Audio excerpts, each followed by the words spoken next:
There is a battle being fought inside your mind, and you are losing. You have been told to fight your inner critic, to challenge its logic, to drown it out with positive affirmations. And yet, it gets louder, more relentless. Why?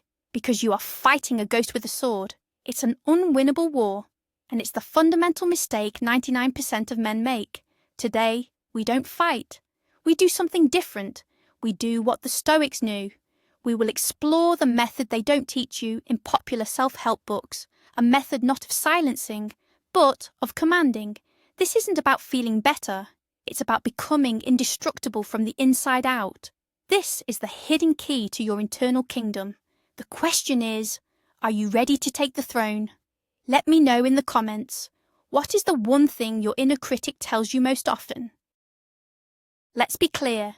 That voice in your head is the single greatest obstacle to your power, your success, and your peace.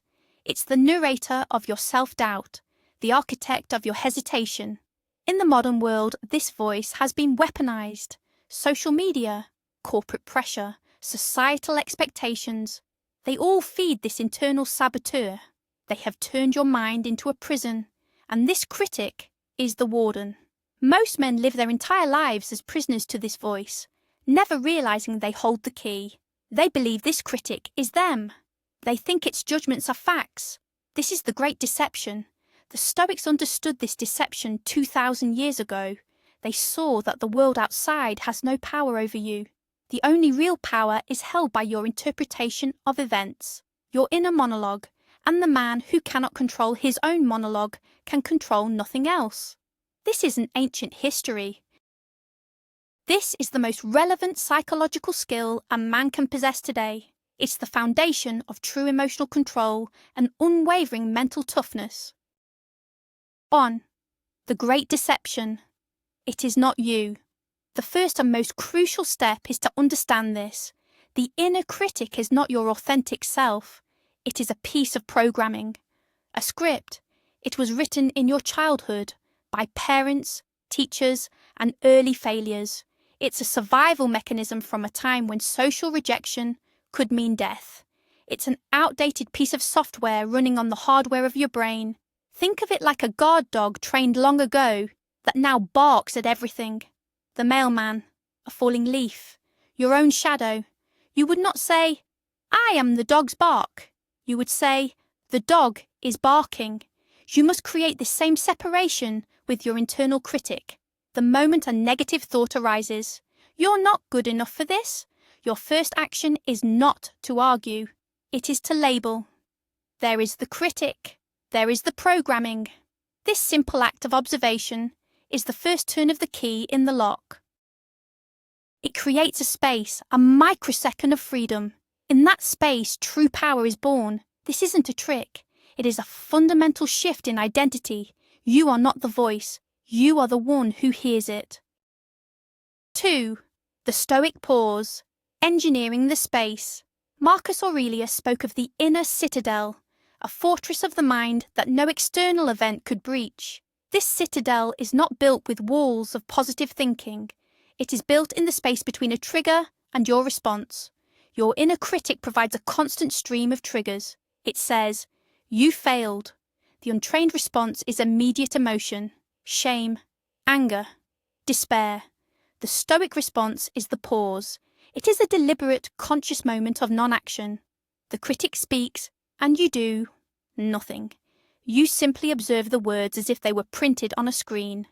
You feel the emotional charge, but you do not identify with it. This is not suppression. It is inspection.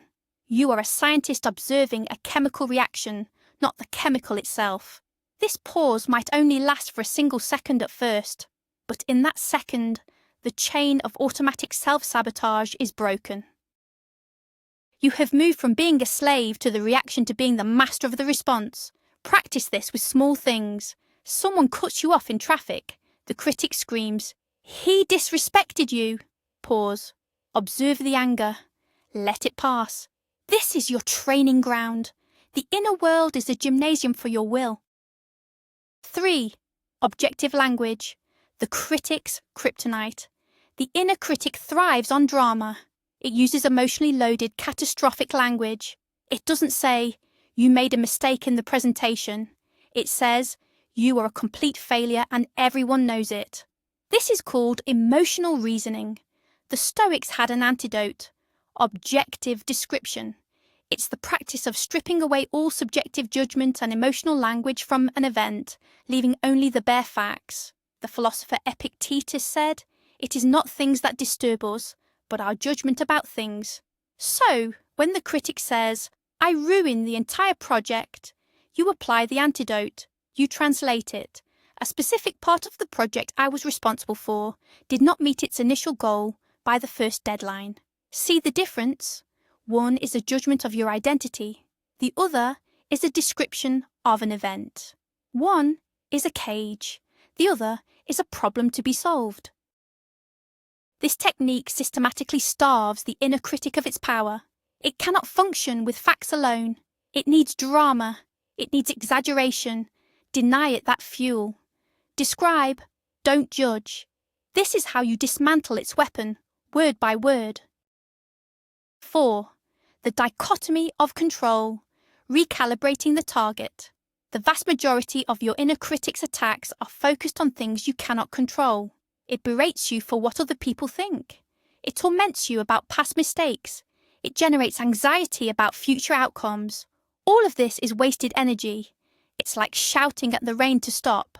The core of Stoicism is the dichotomy of control. You separate everything in life into two categories: what is within your control and what is not. Your thoughts, your judgments, your actions, these are yours. Everything else, the economy, the opinions of others, the outcome of your efforts, is not. Now, you apply this filter to your inner critic. When it says, "They're going to think you're an idiot," you apply the filter. "Is their opinion in my control?" No. Discard the thought. When it says, "You should have worked harder 5 years ago," you apply the filter. "Is the past in my control?" No. Discard the thought. This practice trains the critic to shift its focus. Instead of a useless, anxious monologue, it starts to ask productive questions. What action can I take right now that is within my control? The critic's energy is not destroyed, it is redirected. It goes from being a source of anxiety to a source of action. 5. Premeditatio malorum. Weaponizing the critic. This is the advanced technique, the one that separates the novice from the master. Most people try to run from the critic's worst-case scenarios. The Stoic turns and faces them. The practice is called premeditatio malorum, the premeditation of evils. You will intentionally listen to the critic's most fearful predictions. You will lose your job. You will be rejected. You will end up with nothing. Instead of panicking, you calmly and rationally walk through the scenario. You ask, "And then what?" "Okay, I lose my job. What would I do?" "I would update my resume. I would call my contacts. I would reduce my expenses. I might have to move. Is this unpleasant?" "Yes." "Is it survivable?" "Absolutely." By doing this, you rob the fear of its power. The critic uses the unknown as its primary weapon. You counter it by making the unknown known. You build a plan. What you will find is that the catastrophe the critic imagines is almost always a dramatic exaggeration. The reality, while challenging, is manageable. You are more resilient than your critic wants you to believe. You are turning your greatest fear into a strategic plan. The critic's poison becomes your armor. 6. The role reversal. From critic to advisor. The ultimate goal is not a silent mind. A silent mind is a dead mind. The goal is a productive mind. Right now, your inner critic is a terrible manager. It shouts, it demoralizes, and it offers no solutions. Your job is to retrain it, to promote it from inner critic to inner advisor. An advisor does not deal in insults, it deals in data. After you have practiced separating from the voice, pausing, using objective language, and filtering for control, you can begin a new dialogue. When the voice says, "That was a terrible presentation," you don't fight it, you don't accept it. You question it like a leader. Specifically, which parts were weak? What data supports that conclusion?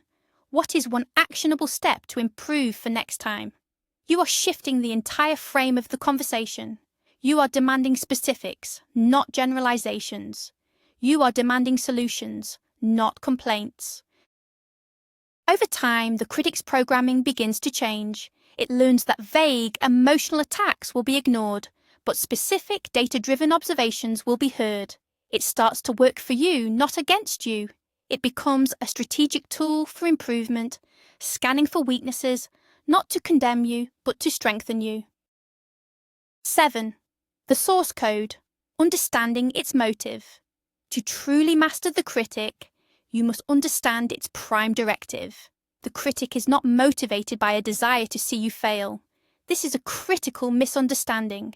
Its prime directive is to keep you safe. It's a primitive fear mechanism. When it tells you not to take a risk, it's trying to protect you from the potential pain of failure. When it tells you that you are not good enough, it's trying to prevent you from entering an arena where you might be judged and rejected. Its methods are clumsy, destructive, and outdated, but the intention is protective. Understanding this changes everything. You stop seeing the critic as a malicious enemy and start seeing it as a fearful child or an overzealous but incompetent bodyguard. This allows you to approach it with a different energy, not anger, but calm authority, not hatred, but detached compassion. You can say to it, "I understand you are trying to protect me. I acknowledge your concern. However, I am in control now. I have assessed the risk and I am moving forward. This is not about being soft. It is the ultimate power move. You are acknowledging the mechanism without being subject to its dictates. You are the leader, reassuring the fearful part of your own mind." 8. The body as an instrument, physical disruption. The inner critic is not just a mental phenomenon, it is a physical one. Notice what happens to your body when the critic is at its loudest. Your shoulders tense, your breathing becomes shallow, your jaw clenches. It's a physiological state of threat. The Stoics, particularly those influenced by cynicism, understood the deep connection between mind and body. You can break the critic's mental loop by disrupting the physical pattern. When you feel the critic taking hold, stand up. Go for a hard, fast walk. Do 10 push-ups. Take a cold shower. The intense physical sensation acts as a circuit breaker. It forces your brain to shift focus from abstract rumination to immediate physical reality. You cannot worry about a presentation from last week when your entire body is screaming from the shock of cold water. This is not an escape. It is a strategic reset. It clears the emotional fog, allowing you to re-engage with the mental techniques, observation, objective language, the dichotomy of control from a place of calm and clarity. A man who masters his mind must also be the master of his physical state. The two are inseparable. 9. Amor fati, the unbeatable frame of mind. This is perhaps the most profound and difficult Stoic concept, but it is the final seal on your inner citadel. Amor fati, a love of one's fate.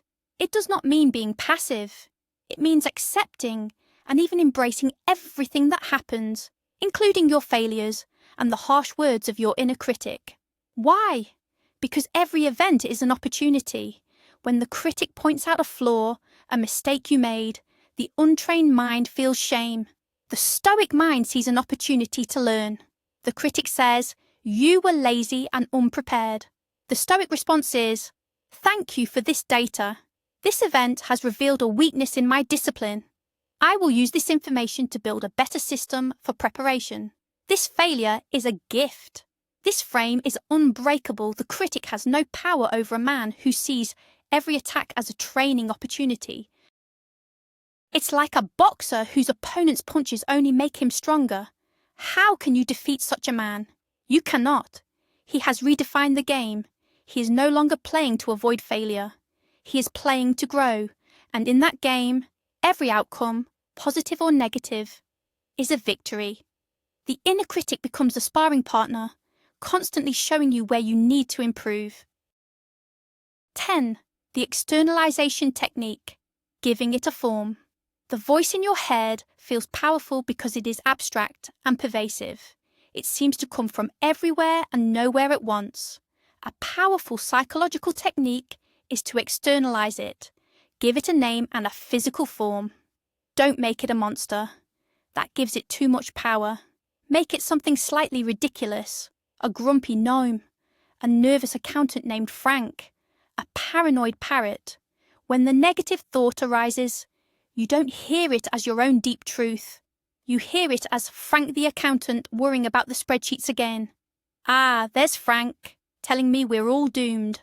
Classic Frank. This may sound silly, but it is incredibly effective. It leverages the same principle as step 1, creating separation, but in a more vivid way. It injects humour and lightness into a process that is usually heavy and oppressive. It robs the critic of its gravitas. You cannot be terrorised by a paranoid parrot. You can observe it, you can smile at its antics, and you can choose to ignore its squawking. This is not about disrespecting the protective mechanism. It's about putting it in its proper place, reducing its perceived authority through strategic ridicule. 11. Journaling as a diagnostic tool.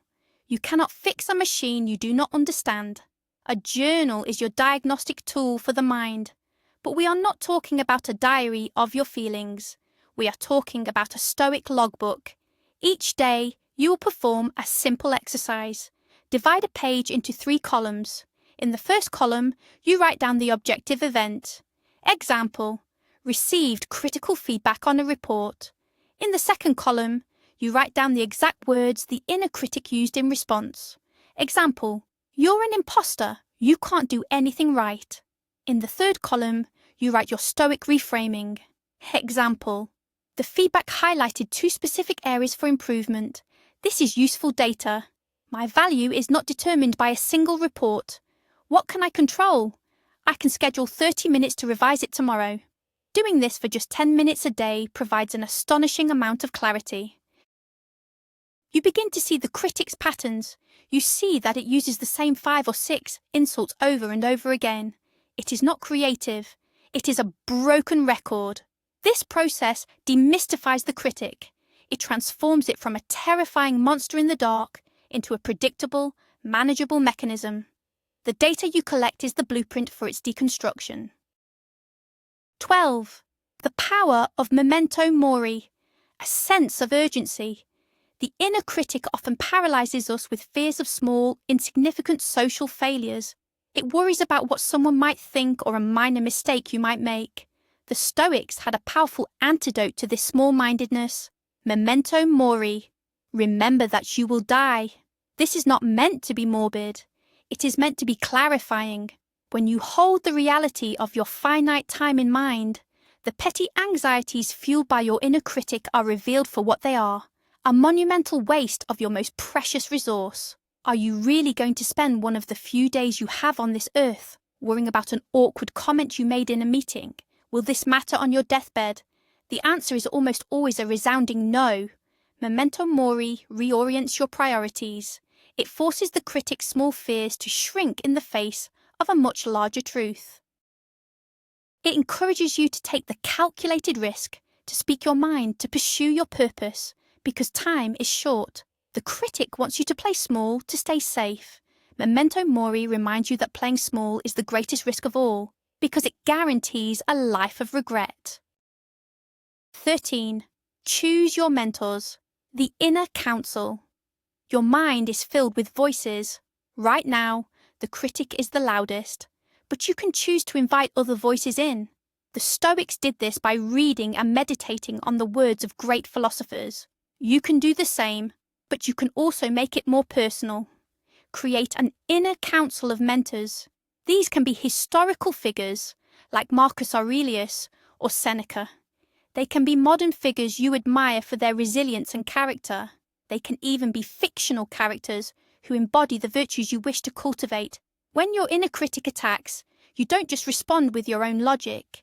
You pause and ask, what would Marcus Aurelius say in this situation? How would my grandfather, a man of immense calm and strength, handle this? You are deliberately activating a different neural pathway. You are consulting a wiser, stronger part of yourself, represented by these figures. This practice populates your mind with voices of wisdom, courage, and resilience, which will eventually become louder and more influential than the single, repetitive voice of the critic. You are changing the ratio of power in your own head. 14. The action imperative. Starve the critic with motion. The inner critic thrives in a vacuum of inaction. It is in moments of hesitation, procrastination, and idleness that its voice is the loudest. It creates a vicious cycle. Its criticism causes you to hesitate, and your hesitation gives it more fuel to criticize. The way to break this cycle is through action, even small, imperfect action. Seneca said, "Luck is what happens when preparation meets opportunity. But action is what happens when your will overpowers your doubt. You don't need to feel confident to act. You need to act to feel confident." When the critic screams, "You're not ready, don't even try," the most powerful response is not an argument. It's a single step forward. Send the email, make the phone call, write the first sentence, go to the gym. Action is a statement. It is a declaration that you value progress over perfection, and it star-aves the critic. The critic cannot operate effectively when you are in motion. It is a creature of the swamp of rumination. Drag it out into the sunlight of real-world activity, and it withers. 15. Redefining failure. Data, not damnation. Society, and therefore your inner critic, has taught you that failure is a final judgment on your worth. This is a lie. For a Stoic and for any man on the path to power, there is no such thing as failure in the conventional sense. There is only data. There are only outcomes. When an attempt does not produce the desired result, it is not a failure. It is a data point. This outcome has just given you valuable information about what doesn't work. It is a lesson that you have paid for with effort. To treat it as a source of shame is to throw away the most valuable part of the transaction. When the critic wails, "You failed," you must immediately reframe it. "This approach was ineffective. I have acquired new data. Now I will adjust my strategy." This mindset shift is monumental. It makes you anti-fragile. Every mistake, every setback, every failure makes you smarter, stronger, and more informed. The critic's most powerful weapon, the fear of failure, becomes utterly useless against you because you no longer believe in the concept. You only believe in outcomes and adaptation. 16. The view from above, a shift in perspective.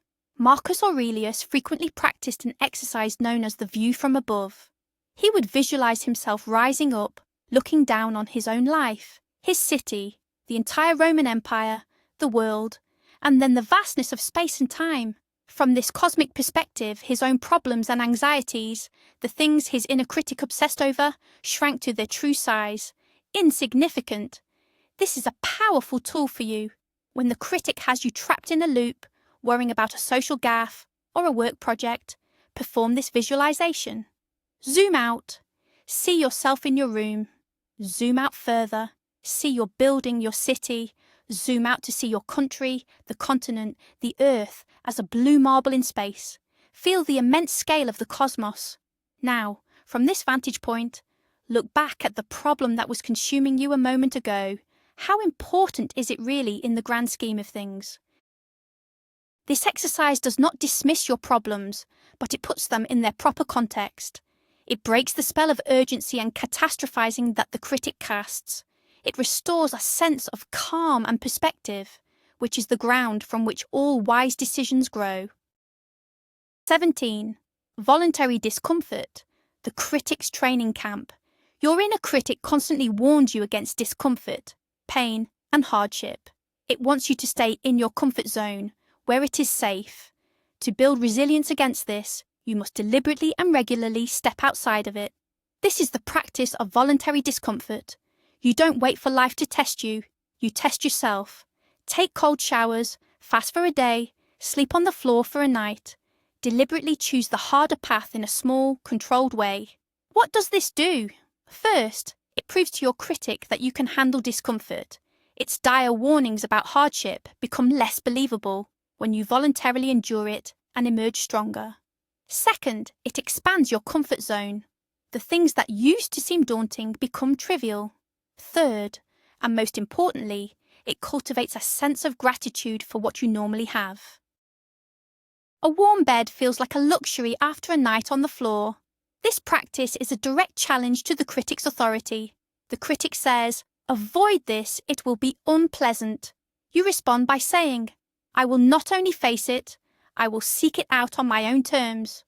This is how you build a mind that is not just tolerant of hardship, but forged by it. 18. The logic of evidence, becoming your own defense attorney. The inner critic acts as a prosecutor, making sweeping accusations against you with little to no evidence. You are a failure. You are unlovable. You will never succeed. A key Stoic practice, derived from Socratic questioning, is to demand evidence. You must become your own defense attorney. When the prosecutor critic makes an accusation, you cross-examine it. The critic says, "You are a complete failure."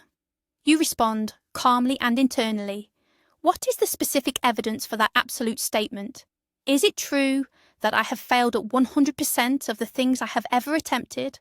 Or is it more accurate to say I have experienced both successes and setbacks?" The critic says, "Nobody likes you." You respond, "Is there evidence of anyone who has shown me kindness or friendship? Is it logically possible for me to know the internal state of every person I have ever met?" The critic's case almost always falls apart under logical scrutiny. Its power lies in its unexamined, emotionally charged declarations. By applying calm, rational inquiry, you expose it for what it is, a biased, unreliable narrator. You are not arguing with it. You are dismantling its argument with superior logic. 19. The reserve clause, protecting your equanimity. The Stoics had a powerful mindset for approaching any action, known as the reserve clause. You would state your intention as, "I will succeed in this task, fate permitting," or, "if nothing external prevents me." This small addition is a psychological masterstroke. It acknowledges the dichotomy of control in every action you take. Your intention and your effort are 100% within your control. The final outcome is not. By adding the reserve clause, you attach your sense of success to the effort, not the result. This makes you immune to the critic's attacks when things don't go as planned. If you don't get the promotion, the critic can't scream, "You failed," because your goal was to put forth your best effort, which you did. The external decision was out of your hands. This protects your inner peace, your equanimity. It allows you to act with full commitment and force, without your ego being shattered by external events. It preemptively disarms the critic before it even has a chance to speak. Your success is defined by your own actions, which you control, not by the world's reactions, which you do not. 20. The power of gratitude as a counter-narrative. The inner critic's narrative is one of lack. You don't have enough. You aren't good enough. Your life is missing something. The most potent counter-narrative is one of abundance, cultivated through the practice of gratitude. This is not about hollow affirmations.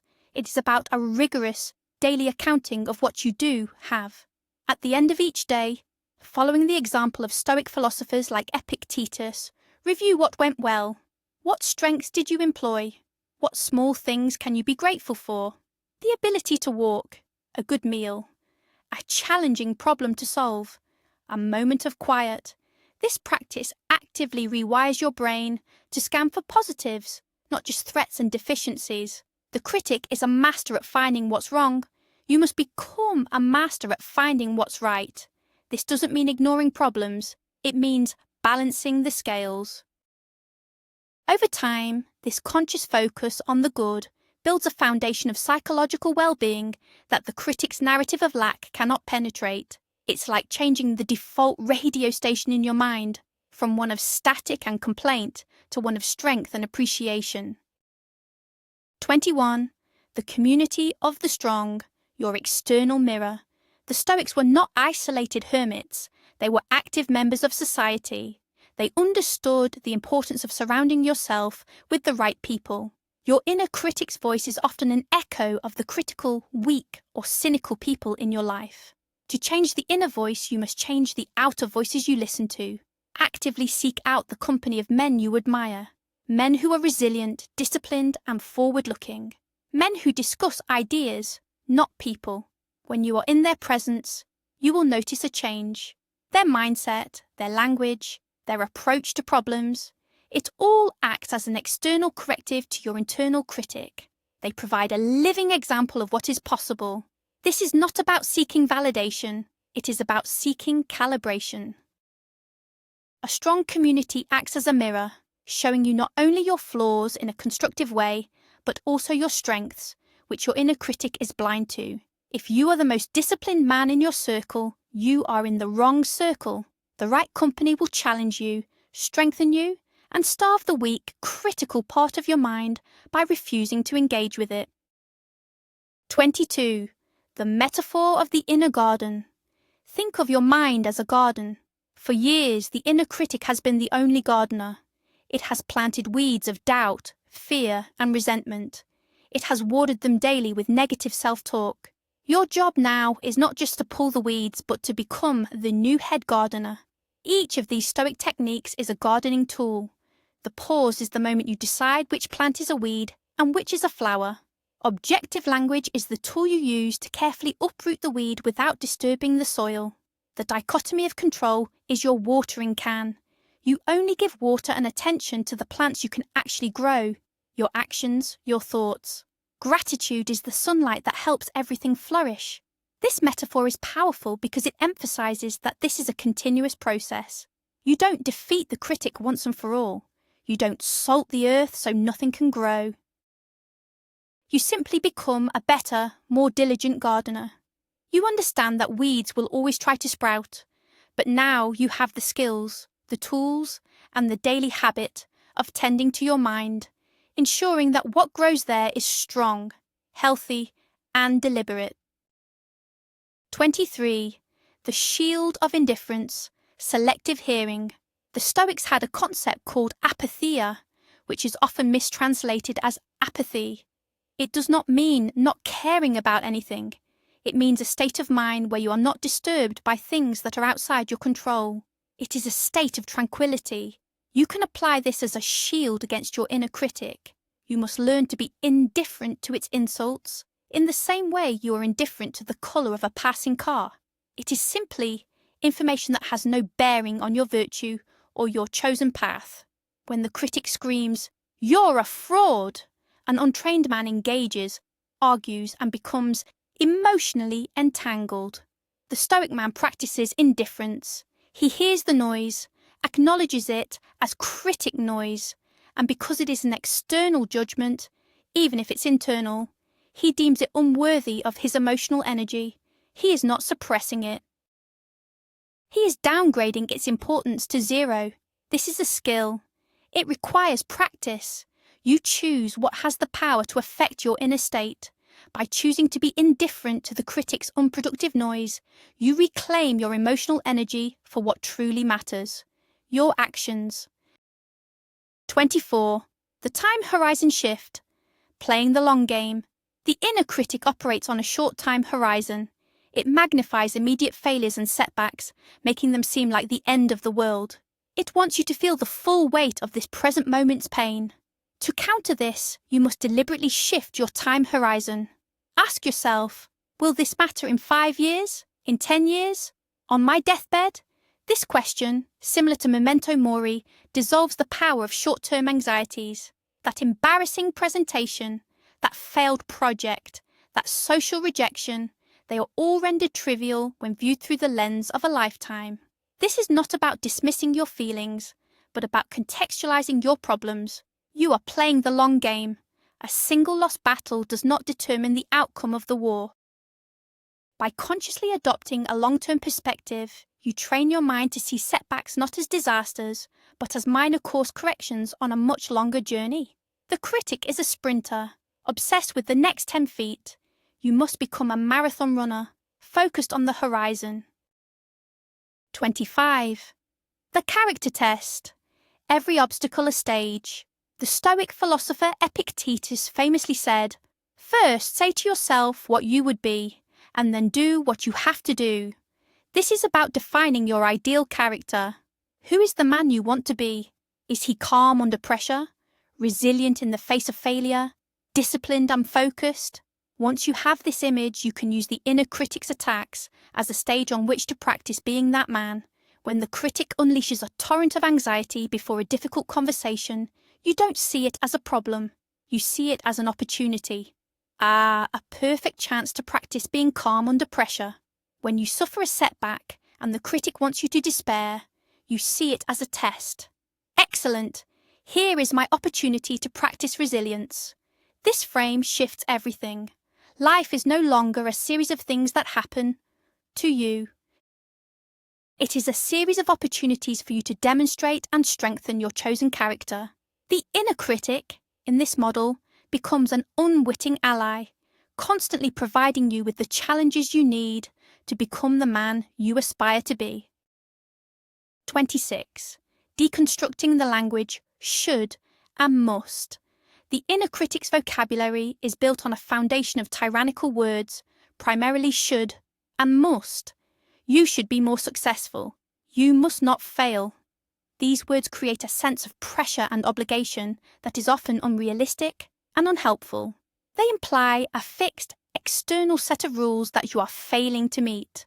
A powerful technique is to consciously replace these words. When the critic says, "I should have known better," you replace it with, "I would have preferred to have acted differently. I can use this to learn for next time." Should implies a moral failing. Would have preferred acknowledges a suboptimal outcome without the self-flagellation. When it says, "I must get this promotion," replace it with, "I will do everything in my control to earn this promotion." Must creates anxiety about an outcome you don't fully control. I will focuses you on your own effort, which you do control. This is a subtle but profound linguistic shift. You are taking the rigid, judgmental language of the critic and replacing it with the flexible, action-oriented language of a strategist. 27. The scoreboard of effort, not results. We live in a world obsessed with results. Your inner critic is the ultimate results-based thinker. If you didn't get the result you wanted, it declares you a failure, regardless of the effort or circumstances. This is an insane way to live. The Stoic approach is to keep a different scoreboard. Your primary metric for success is not the external result, but the quality of your own effort and the virtue of your actions. Did you act with courage? Did you apply your full focus and discipline? Did you speak honestly? Did you do everything that was within your power to do? If the answer is yes, then you were successful, regardless of the outcome. This is a radical redefinition of success. It means you can be successful even in failure. This mindset is liberating. It frees you to take on great challenges without the paralyzing fear of a negative outcome, because the outcome is not how you measure yourself. The critic loses its power because its main criterion for judgment, the external result, is no longer the one you value most. 28. The antidote of creation. The inner critic is a deconstructive force. It tears down, analyzes, and finds flaws. It consumes, but it does not create. The most powerful antidote to a destructive force is a creative one. When you are trapped in a cycle of rumination and self-criticism, the solution is often to create something. It doesn't have to be art. Write a plan, build a shelf, cook a complex meal, code a simple program, organize a chaotic room. The act of creation shifts your mental state from passive consumption of negative thoughts to active engagement with the world. It forces you to solve problems, to focus, to bring order from chaos. The critic's voice fades into the background when you are deeply absorbed in a creative task. Furthermore, at the end of it, you have a tangible result. You have proof that you are not just a repository of flaws, but a force for order and creation in the world. This physical evidence is a powerful rebuttal to the critic's abstract accusations. You can point to what you have made and say, "I did this." 29. Physical posture and its effect on the mind. The connection between mind and body is a two-way street. Your mental state affects your posture, but your posture also affects your mental state. When the inner critic is dominant, people tend to physically shrink. They hunch their shoulders, look down, and make themselves smaller. As if to avoid attack, you can consciously reverse this. When you feel the critic's influence, intentionally adopt a posture of confidence. Stand up straight, pull your shoulders back and down, lift your chin, breathe deeply into your belly. This is not about faking it till you make it. It is about using your physiology to send a different signal to your brain. A powerful, open posture sends signals of safety and confidence, which directly counteracts the threat and fear signals being broadcast by the critic in your limbic system. It is a biological hack.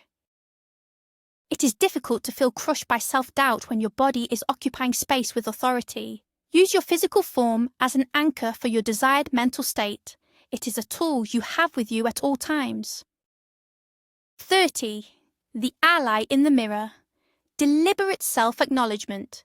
The inner critic is skilled at tracking every mistake, but it has a complete blind spot for your successes and positive attributes. You must take on the job of tracking them yourself. This is not about empty vanity. It is about building a case file of evidence to counter the critic's biased prosecution. At the end of each week, take 5 minutes to stand in front of a mirror, make eye contact with yourself, and you will verbally acknowledge one thing you did well that week. You handled that difficult conversation with integrity. You maintained your discipline at the gym, even when you were tired. You learned a new skill. It will feel awkward at first. The critic will scream that it is arrogant or foolish. Do it anyway. You are deliberately creating a new ritual. You are training your mind to acknowledge your own efforts and victories, no matter how small. You are becoming your own ally. A man who can look himself in the eye and acknowledge his own strength is building a foundation that the inner critic can no longer erode. 31. The what if it works? Reframe. The inner critic is obsessed with the question, what if it fails? This question is a powerful generator of fear and paralysis.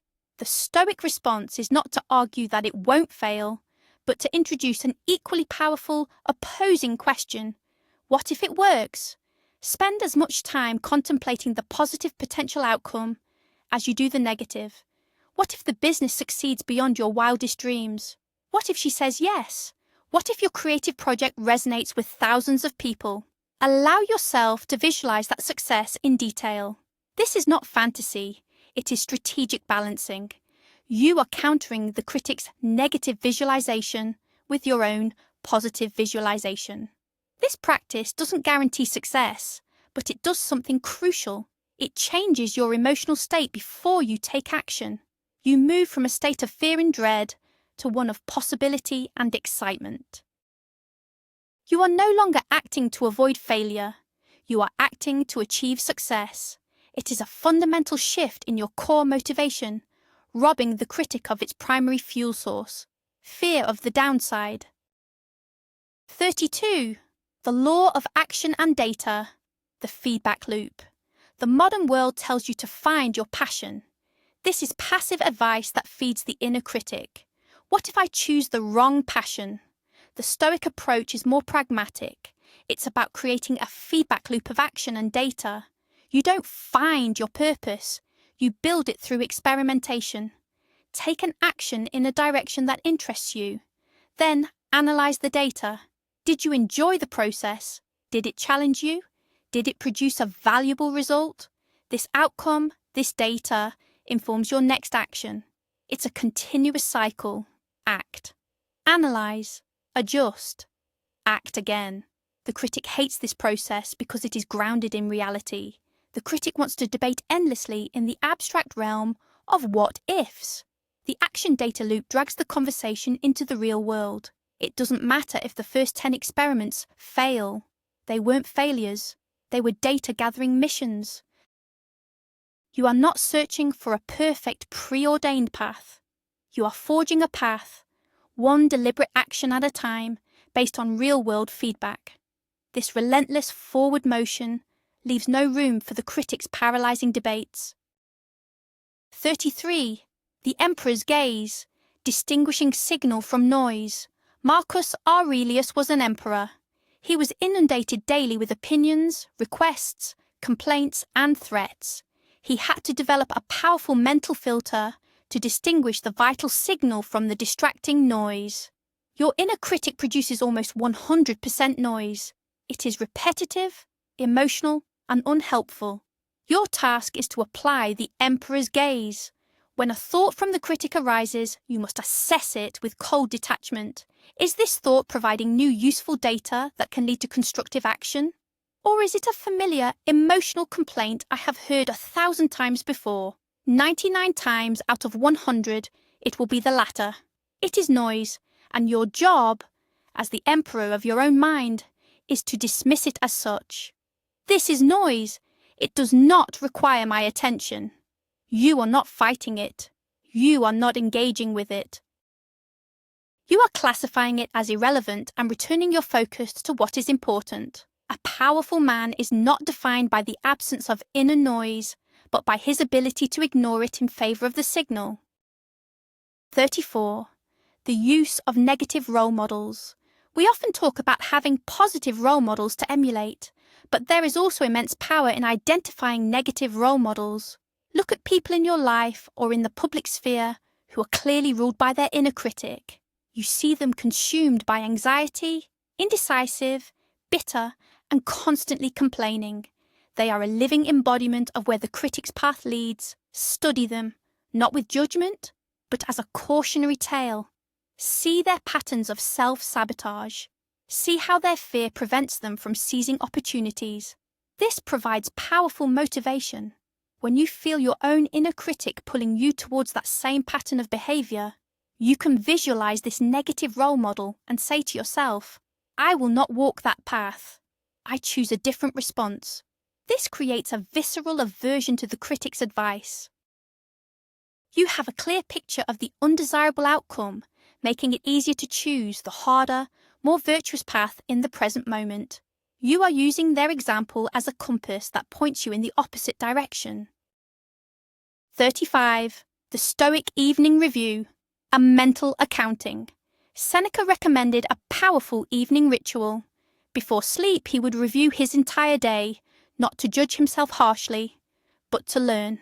He would ask himself 3 questions. What did I do wrong? What did I do right? What could I have done differently? You must adopt this practice, but with a specific focus on your inner dialogue. At the end of the day, ask, when was the inner critic loudest today? How did I respond? Did I fall into its trap? Or did I use one of my Stoic tools? What was the result? This is not an opportunity for the critic to give you a second beating. It is a calm, strategic debriefing. You are the general reviewing the day's battle reports to improve your strategy for tomorrow. I see that I was vulnerable to the critic after a poor night's sleep. Tomorrow, I will prioritize sleep. My use of objective language was effective in that situation. I will use it more often. This daily practice of self-awareness and strategic adjustment is what transforms these techniques from interesting ideas into ingrained automatic skills. 36. The power of a personal mantra. The inner critic repeats its negative mantras endlessly. I'm not enough. I will fail. You must counter this with a mantra of your own, a short, powerful phrase that encapsulates your chosen Stoic principle. This is not a fluffy affirmation. It is a command. It is a reminder of your true north. It could be something from the Stoics themselves, like, the obstacle is the way, or something you create. My effort is my success. Control what you can control. Describe, don't judge. Repeat this mantra to yourself in moments of stress, when you wake up, before a difficult task, when you feel the critic starting its monologue, the point is not to magically believe it at first. The point is to interrupt the critic's pattern. You are deliberately seizing control of the internal airwaves. You are replacing its broadcast of fear with your own broadcast of strength. Over time, through sheer repetition, your chosen mantra will carve a deeper groove in your mind than the critic's tired, old script. 37. The metaphor of the internal weather. Your inner critic often feels like a permanent climate. My mind is just an anxious, critical place. This is a cognitive distortion. A more accurate metaphor is to see your thoughts and emotions as internal weather. Some days are sunny and calm. Other days are stormy and turbulent. The critic is a thunderstorm. It is loud, intense, and can be frightening. But the key insight is this: you are not the storm, you are the sky. The sky is the vast, unchanging space in which the weather happens. The storm passes, the sun comes out again, the sky remains. When your inner critic is raging, practice this visualization. See the dark clouds of thought, the lightning flashes of anger, the rain of sadness, and then see yourself as the vast, silent, and undisturbed sky that holds it all. You don't need to make the storm go away. You just need to remember that it is a temporary event passing through you. This perspective cultivates a profound sense of inner peace and stability that is independent of your fluctuating mental state. 38. From self-criticism to self-correction. The core function of the critic, if we strip away its destructive emotionality, is to identify flaws. This function is not inherently bad. It is necessary for growth. The problem is its delivery method. Your task is to separate the signal from the noise and shift from self-criticism to self-correction. Self-criticism says, "You are an idiot for making that mistake." It's an attack on your identity. Self-correction says, "That was a mistake. The system that allowed that mistake needs to be improved. What is the new process that will prevent this from happening again?" See the difference. One is a personal insult. The other is an engineering problem. When the critic points out a flaw, thank it for the data, ignore the insult, and immediately pivot your thinking to systems and processes. How can I improve my preparation system, my communication system, my health system? This approach is impersonal, productive, and forward-looking. It uses the critic's observations as a catalyst for intelligent, unemotional improvement. 39. The second arrow principle. This concept, borrowed from Buddhism but deeply aligned with Stoicism, is crucial. The first arrow is the actual negative event. You make a mistake, you get rejected. This arrow causes pain. That is unavoidable. The second arrow is the one you shoot into yourself. It is your reaction to the event. It is the inner critic saying, "I can't believe you did that, you're so stupid. This is a catastrophe." This second arrow is what causes the vast majority of your suffering. The event itself is often minor and fleeting. The self-flagellation can last for days, weeks, or years. The Stoic practice is to train yourself to never fire the second arrow. When the first arrow of a negative event strikes, you acknowledge it. Yes, that was painful. That was a setback. And then you stop. You refuse to add a layer of self-judgment on top of it. You use your tools, objective description, the dichotomy of control, to deal with the event itself without creating a secondary, self-inflicted wound. This single skill can eliminate more than 80% of the mental anguish in your life. 40. The embodiment of virtue. Action as the final word. Ultimately, the inner critic is a creature of words. It lives and dies in the realm of abstract thought and language. The final and most powerful refutation of the inner critic is not a better argument. It is virtuous action. The critic says, "You are lazy." You respond by consistently going to the gym. The critic says, "You are a coward." You respond by having the difficult conversation. The critic says, "You are undisciplined." You respond by sticking to your schedule. Your actions are the evidence that proves the critic is a liar. Over time, a track record of disciplined, courageous action becomes an undeniable testament to your character. The critic's words start to sound hollow and ridiculous in the face of the man you are actually becoming. Talk is cheap. The critic is the cheapest talker of all. Do not debate with it. Demonstrate its falsehood through your deeds. In the end, a man's character is not defined by the voice in his head, but by the choices he makes and the actions he takes. Let your actions be the final word. 41. Strategic association. The influence of media. Your mind is being programmed every day, whether you are aware of it or not. The news you consume, the social media you scroll, the movies you watch, they are all input. Much of modern media is designed to activate your inner critic. It thrives on outrage, comparison, and fear. This is the fuel for its fire. A man on the path to mental sovereignty must be a ruthless curator of his own information diet. Conduct an audit. Which accounts make you feel inadequate? Unfollow them. Which news sources thrive on panic? Mute them. Replace this low-quality input with high-quality input. Read the Stoics. Listen to long-form podcasts with deep thinkers. Watch documentaries about great achievements. You must treat your mind like a temple, not a trash can. By controlling the information you allow in, you change the very ecosystem in which your inner critic lives. You are removing its external sources of nourishment, making it weaker and easier to manage. 42. The concept of euthymia, a calm and steady flow. The Stoics had a word, euthymia, which Seneca described as believing in yourself and trusting that you're on the right path, and not being in doubt by following the myriad footpaths of those wandering in every direction. This is the state we are aiming for. It's not a state of constant happiness. It is a state of inner tranquility and trust in your own judgment. The inner critic is the enemy of euthymia. It constantly introduces doubt and makes you look at the paths of others. Every technique we have discussed is a step towards this state. When you can observe your thoughts without judgment, focus only on what you can control, and act in accordance with your own values regardless of the outcome, you are cultivating euthymia. It is the quiet confidence of a man who knows his own mind. He is not disturbed by the praise or criticism of others, nor is he a slave to the chaotic chatter within. He is on his path, and that is enough. 43. The power of silence, creating mental space.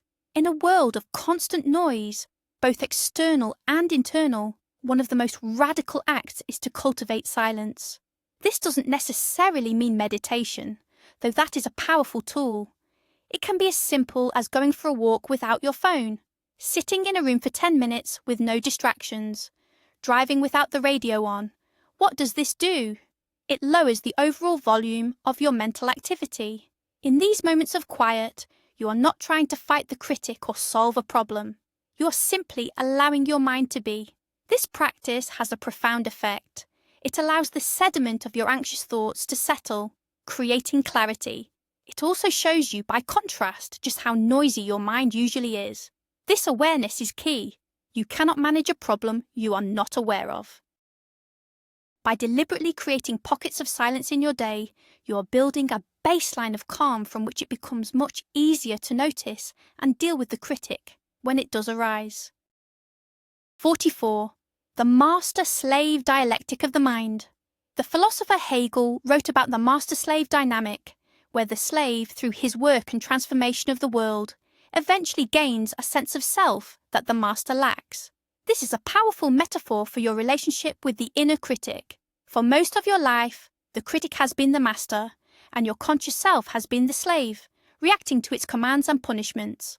The Stoic path is a rebellion.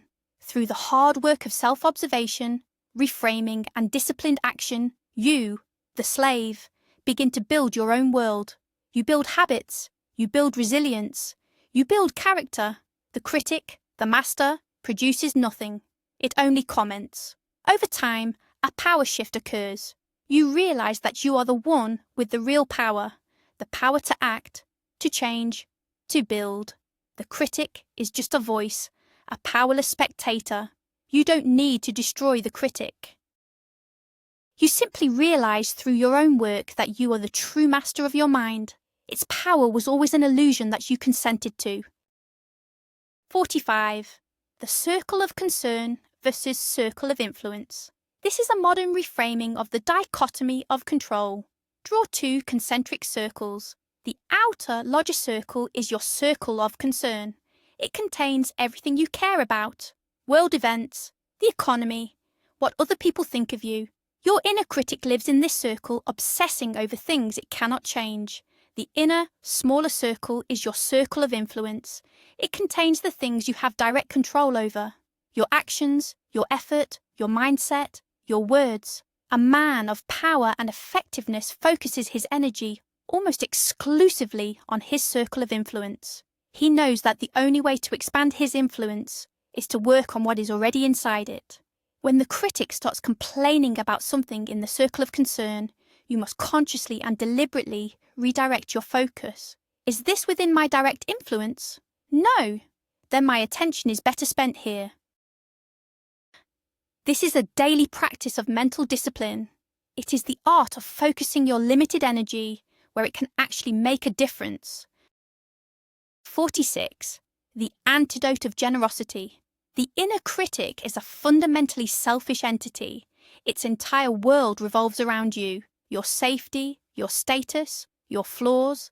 It is a state of intense, fearful self-absorption. A powerful way to break out of this state is to practice intentional generosity. Do something for someone else with no expectation of a reward. Help a colleague with a project. Give a genuine compliment. Listen, truly listen, to someone's problem without trying to solve it. This act of turning your focus outward has a profound effect on your internal state. For a few moments, the critic's selfish monologue is silenced, because your cognitive resources are dedicated to understanding and helping another person. It reminds you that you are part of something larger than your own petty anxieties. Regular acts of generosity and service weaken the critic by proving its self-obsessed worldview is small, limited, and ultimately unfulfilling. A man focused on contribution has little time for the critic's navel-gazing. 47. The rejection of perfectionism. Perfectionism is not about high standards. It is a shield used by the inner critic to prevent you from taking action. It sets an impossible standard and then beats you for failing to meet it. If I can't do it perfectly, I won't do it at all. This is a recipe for stagnation. The Stoic mindset embraces what is called arete, which means excellence or virtue. It is about doing the best you can with the resources you have in the current situation. It is a commitment to the process, not the perfect outcome. You must consciously reject perfectionism and embrace good enough for now. Get the project to 80% and ship it. Have the conversation, even if your words aren't perfect. The world is built by people who did things imperfectly. Perfectionism is a gilded cage. The pursuit of excellence is a path of freedom and growth. By choosing the latter, you give the critic no room to operate because its primary weapon, the impossible standard, has been taken away. 48. The body scan, locating the critic's physical anchor. We spoke of physical disruption, but this is a more subtle practice. When the critic becomes active, close your eyes for 30 seconds and scan your body. Where do you feel its presence? It's not just a voice, it's a physical sensation. A tightness in the chest, a knot in the stomach, a pressure behind the eyes. Do not try to change it, simply observe it. Ah, there it is, the feeling of anxiety in my solar plexus. By localizing and observing the physical sensation without judgment, you achieve two things. First, you create separation. You are not the anxiety, you are the one observing the anxiety. Second, the act of pure, non-judgmental observation often causes the sensation to dissipate. It's like a shadow that shrinks under direct light. You are bringing your calm, conscious awareness to a part of your body that has been held hostage by an unconscious process. This is a subtle but powerful way of reclaiming your physical and emotional sovereignty. 49. The hero's two lives concept. The writer Stephen Pressfield speaks of the two lives we lead, the life we live, and the unlived life within us. The inner critic, which he calls resistance, is the force that stands between these two lives. It is the dragon that guards the treasure of your potential. Every day you have a choice. You can listen to the dragon and stay in the safe, familiar village of your current life. Or you can pick up your sword, your discipline, your courage, your stoic tools, and go out to fight it. The fight is the work itself. Writing the book, starting the business, having the hard conversation. Every time you take action in the face of that critical voice, you are living your hero's life. You are moving towards that unlived potential. This frame is incredibly motivating.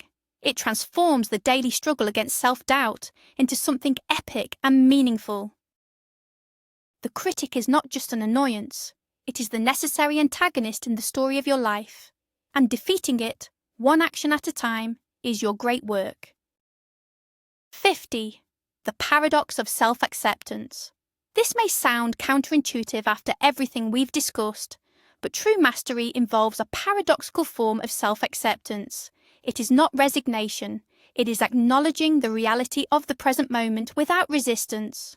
Right now, the critic is active. Right now, I am feeling fear. Right now, I am not where I want to be, and that is okay. Why is this so powerful? Because the critic thrives on your resistance to what is. When you fight your fear, you amplify it. When you hate your anxiety, you give it power. By accepting the presence of these states without judgment, yes, fear is here right now, you rob them of their energy. It is from this place of calm acceptance that you can then effectively use your tools. You accept the reality of the storm, which allows you to calmly navigate it. This is not, I accept that I am a failure. It is, I accept that the thought of being a failure is present in my mind right now. This subtle distinction is the space between slavery and freedom. 51. The as-if principle. This is a behavioural technique that works in concert with the Stoic mindset. When you feel the critic paralysing you, you are to act as if you were the man you want to be. You don't feel confident enough to speak up in the meeting. Act as if you were a confident man. What would he do? He would sit up straight, breathe calmly, and state his point clearly and concisely. So you do that. You perform the actions. The amazing thing is that the feelings often follow the actions. Motion precedes emotion. This is not about being inauthentic. It is about recognizing that your current feelings, often generated by the critic, are not an accurate reflection of reality or your true potential. You are choosing to let your values, not your fleeting emotions, guide your behavior. You are acting in alignment with your ideal self, and in doing so, you are closing the gap between who you are and who you want to be. The critic can't argue with the physical evidence of your confident actions. 52. The Stoic know, the power of boundaries. The inner critic is often a reflection of a lack of external boundaries. If you say yes to every request, take on every burden and allow others to cross your lines, you are creating a chaotic life that gives the critic endless ammunition. You're overwhelmed. You're letting people down. You're a mess.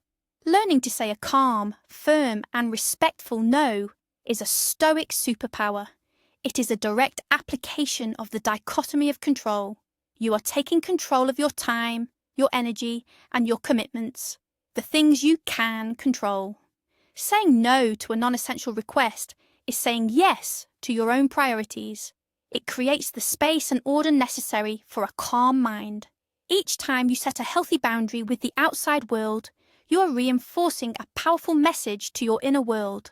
I am in command here. I decide what is important.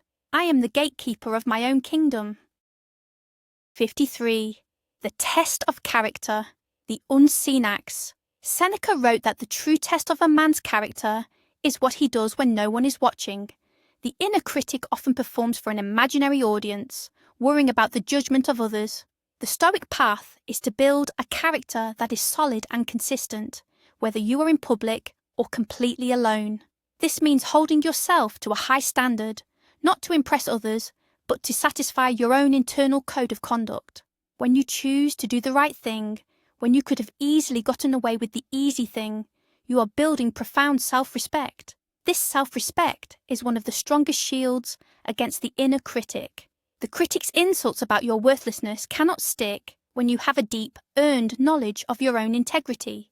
Your character is forged in these small, unseen moments of choice, and a strong character is a quiet mind. 54. The role of humour and self-distancing. While many of these techniques are serious, humour is an incredibly effective and often overlooked tool. We talked about naming your critic something ridiculous. You can take this further. When the critic starts its dramatic monologue, you can literally laugh at it. Wow, that's a very dramatic take on the situation. Are you writing a screenplay? This is a form of cognitive distancing. It allows you to see the thought as just a thought, and a rather absurd one at that. Humour breaks patterns. It changes your physiological state. You cannot be both genuinely amused and terrified at the same time. By learning to not take the critic's pronouncements with such deadly seriousness, you strip it of its emotional power. It's like a heckler in a comedy club. The moment the comedian turns and skillfully makes fun of the heckler loses all power. Learn to be the comedian of your own mind. 55. The one thing focus. The inner critic loves to overwhelm you. It will present you with a list of 10 alleged failures, 20 future worries, and 5 past regrets all at once. The goal is to induce a state of paralysis. The counter move is a ruthless focus on the one thing. What is the single most important action I can take right now that is within my control? Not what you need to do tomorrow. Not the 10 things you need to do today. What is the one next step? Write one email. Do one push-up. Read one page. This radical simplification breaks the spell of overwhelm. It makes the path forward clear and manageable. The critic cannot function when you are focused on a single, concrete, immediate action. It thrives in the chaos of the abstract and the overwhelming. By focusing on the one next step, you are grounding yourself in the present moment and building momentum, which is the critic's mortal enemy. 56. The legacy question. What will you leave behind? This is the ultimate time horizon shift. Zoom out not just past your own death, but to the generations that will come after you. What will be your legacy? Not in terms of fame or fortune, but in terms of the impact you had. Will it be the example of a man who was a slave to his doubts and fears, or will it be the example of a man who, despite his inner struggles, consistently acted with courage, integrity, and purpose? This question puts the daily chatter of the inner critic into its ultimate perspective. The critic is concerned with protecting your ego in the short term. Your legacy is concerned with the sum total of your character over a lifetime. When you start making decisions based on the man you want to be remembered as, the critic's fearful, small-minded advice becomes laughably irrelevant. You are no longer living for your own comfort. You are living for your own ideals. And that is a powerful, silencing force. 57. The inevitability of a price. Every path in life has a price. The path of listening to the critic has a price. The price of regret, of an unlived life, of constant low-grade anxiety. The path of mastering the critic also has a price. The price of discipline, of facing your fears, of doing the hard thing when you don't feel like it. The Stoic understands that there is no third option where you get the reward without paying a price. The choice is not whether to pay, but which price you are willing to pay. Are you willing to pay the price of discipline now or the price of regret later? When you frame it this way, the choice becomes clear. The critic will always try to convince you that the price of action is too high. You must remember that the price of inaction is infinitely higher. You are choosing your suffering. Choose the suffering of growth over the suffering of stagnation. Every single time. 58. The integration from conscious effort to unconscious competence. At first, using these tools will feel clumsy and require immense conscious effort. You will have to constantly remind yourself to pause, to reframe, to choose your response. This is the stage of conscious incompetence and conscious competence. It is the hardest part of the journey, but just like learning to drive a car, with consistent practice, these processes will become automated. They will move from your conscious mind to your subconscious. You will find yourself automatically observing a negative thought without judgment. You will instinctively focus on what you can control. This is the stage of unconscious competence. This is the goal. It is not about a life of constant mental struggle. It is about training your mind so deeply and so consistently that the Stoic mindset becomes your default operating system. It becomes who you are. This requires patience and relentless practice. There are no shortcuts. 59. The virtuous cycle. Confidence as a byproduct. So many men chase confidence directly. They use affirmations or try to psych themselves up. This is a fragile state. True, unshakable confidence, what the Stoics would call euthymia or tranquility, is not the cause of right action. It is the byproduct of it. It is the result of a virtuous cycle. You use a Stoic tool to overcome the critic's resistance and take a difficult action. By taking that action, you prove to yourself that you are capable. This provides real-world evidence of your competence and resilience. This evidence quiets the critic and builds a small measure of genuine self-trust. This self-trust makes it slightly easier to take the next difficult action. This is the loop. Act. Learn. Build trust. Act again. Confidence is not something you have. It is something you earn over and over again through your own repeated acts of courage and discipline. It is the quiet respect you develop for the man you see acting in the world, despite the voice in his head. 60. The commander of the mind. Your final role. We began by saying, this was a battle for your mind. We end by understanding, it is not a battle to be won, but a territory to be governed. A commander does not seek to annihilate every dissenting voice in his kingdom. That is the path of a tyrant, and it leads to ruin. A wise commander listens, assesses, and distinguishes between treasonous rebellion and misguided counsel. He understands the motives of his advisers. He projects an aura of calm, unshakable authority. He makes decisions based on principles and strategy, not on fear or anger. This is your new role. You are not the critic. You are not the emotions it creates. You are the commander, the calm center, the one who presides over it all. From this position, the inner critic is no longer a threat. It is simply one advisor among many, whose counsel is often flawed and must be weighed against your own deeper wisdom and chosen values. You have not silenced it. You have put it in its proper place, and you have taken the throne. So, we come to the end. But it is truly a beginning.